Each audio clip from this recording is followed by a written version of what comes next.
Hola, ¿qué tal? Continuamos con los tutoriales de microcontroladores AVR en lenguaje C y ahora lo que vamos a ver es entradas digitales.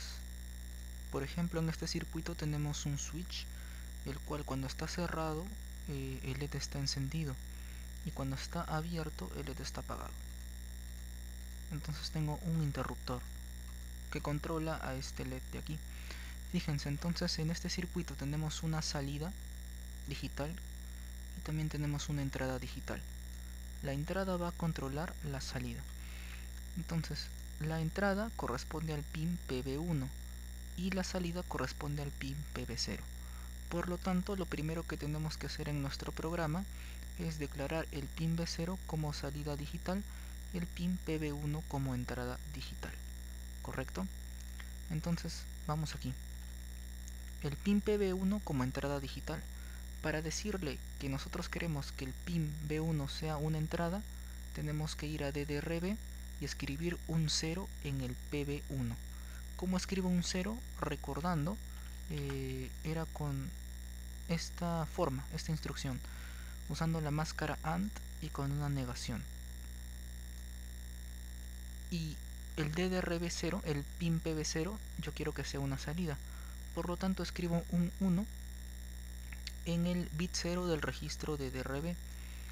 ¿Cómo escribo un 1? De esta manera, usando la máscara OR, ¿correcto? Esa es la manera de escribir un 0 en un registro y esta es la manera de escribir un 1 en un registro, en este caso en el registro de DRB.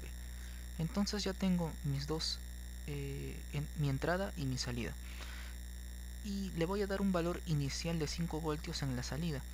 ¿Cómo escribo 5 voltios? Pues escribiendo un 1 en el registro por B, en el bit 0 del registro por B, utilizando la máscara OR, como en el caso de aquí, de DRB también. Entonces ya tengo una salida digital cuyo valor inicial es 5 voltios. Y lo que tengo que hacer aquí en el while 1 es simplemente preguntar el estado del interruptor. Dijimos que si el interruptor está abierto, el LED está apagado. Y si el interruptor está cerrado, el LED está encendido. Entonces, ¿cómo el microcontrolador interpreta esa información de estar abierto o cerrado? Pues fíjense esta rama de voltaje. Aquí yo tengo 5 voltios, una resistencia de 330 y un interruptor. Cuando este interruptor está cerrado, la tierra se conecta a la entrada PB1 y cuando el interruptor está abierto, los 5 voltios se conectan a la entrada PB1. Entonces, cuando la entrada detecta 5 voltios, quiere decir que el interruptor se encuentra abierto. Y cuando la entrada detecta 0 voltios o tierra, quiere decir que el interruptor está cerrado. ¿Correcto? Entonces, dependiendo de esa condición, yo puedo decir que cuando esté abierto, el LED esté apagado. Y cuando esté cerrado, el LED esté prendido, ¿no? En este caso está prendido porque está cerrado aquí. ¿Correcto? Entonces, solamente tengo que consultar eso con un if. Para determinar el estado de los pines de entrada, utilizamos el registro pin D. ¿Correcto? Este es un nuevo registro, ya habíamos visto DDR para entradas salidas y port B para declarar 5 voltios o 0 voltios en las salidas. Ahora pin B me sirve para determinar el estado de las entradas, ¿correcto? Para leer lo que hay por las entradas, si hay 5 voltios o hay 0 voltios.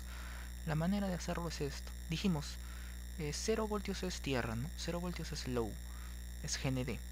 Por lo tanto, preguntamos de esta manera. Si el estado del pin B1 de aquí, de pin B1, si pin B1 es igual a 0 voltios, entonces quiere decir que está cerrado el switch. Correcto, si aquí hay 0 voltios, si aquí hay 0 voltios, aquí en el 15, en PB1 si hay 0 voltios, el switch está cerrado. Y si el switch está cerrado, tiene que encender el LED. Entonces, si es igual a 0 voltios, ¿cómo enciendo un LED? ¿Cómo mando 5 voltios por una salida? Pues con el escribiendo un 1 en port B. De esta manera. De lo contrario, escribimos un 0 en port B0, en el pin B0. ¿Cómo escribimos un 0? Pues con el operador AND y la negación. ¿Cómo escribimos un 1? Con el operador OR y tal cual está aquí. Entonces esa es la manera como nosotros estamos sondeando constantemente el valor de la entrada digital con ayuda del registro PIN-B. Dependiendo de si hay 0 voltios o 5 voltios por ese pin, en el caso de pin B1 nosotros ejecutamos alguna acción. Entonces esto sería todo con respecto a las entradas digitales. El siguiente episodio vamos a ver las entradas con pull-up para evitar tener que utilizar una resistencia externa de pull-up aquí. Y me olvidaba, la resistencia de pull-up, esta de aquí, es una resistencia que te permite establecer un valor inicial por defecto en tu circuito. Quiere decir que al inicio, si está abierto, pues te lo está llevando a 5 voltios. Y si está cerrado, pues te permite construir una rama para establecer un valor inicial. Esta es una resistencia pull-up, pero es externa. Nosotros podemos hacer el mismo programa sin utilizar esta resistencia, utilizando la resistencia interna de pull-up del microcontrolador. Pero eso lo haremos en el siguiente episodio. Así que esto es todo hasta ahora. Nos vemos.